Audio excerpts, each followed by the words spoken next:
Welcome everyone to the nighttime review of my cemetery archway.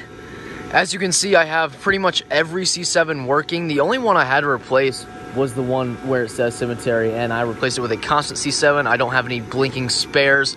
And I will say, if there's any place I'd want there to be a constant burn, it would be, where the signage is. So I don't mind that not blinking whatsoever. I forgot to mention in my review that Jake actually replaced the speaker. The speaker on this one does not play as loud as the normal one.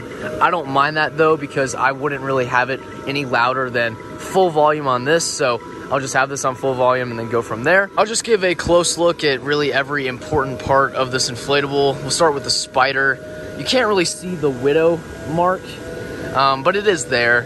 You see more of, the eyes.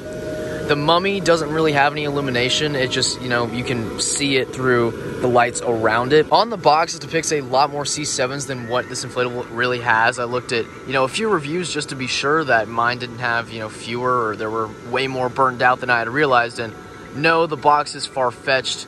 We'll move over to the tree. The tree lights up really well with the brown and the ghosts. I think those go really well together.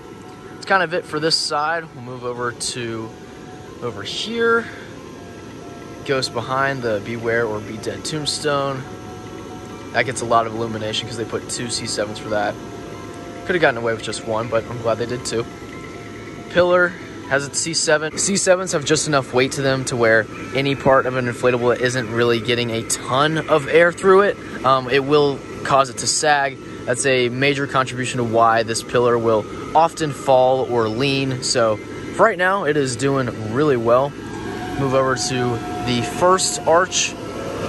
On the box, it says there are some C7s there, and that is not the case. There's just one up top. Honestly, I don't think you need to have any more than what it has, but you know what, if they had done that, no one would be complaining. Got 1 C7 in the Reaper. I honestly think this does need 2. You need 1 in the face and then 1 in the body. However, you just have your 1. Then, of course, the constant C7 up there.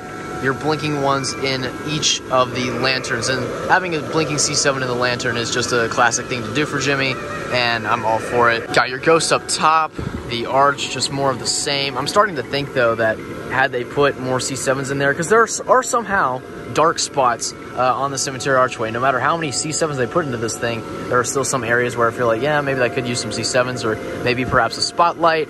I don't know. You can't really complain though. They put forth so much effort into this inflatable. There's a blinking C7 right by the skull and bones area. And then to make it symmetrical, you have another one with this pairing. If it will, yep, there it goes. Lights up. I think that is it for the cemetery archway at night. And that is it for my cemetery archway review. So thank you all so much for watching, and I'll see you next time. Peace out. Bye.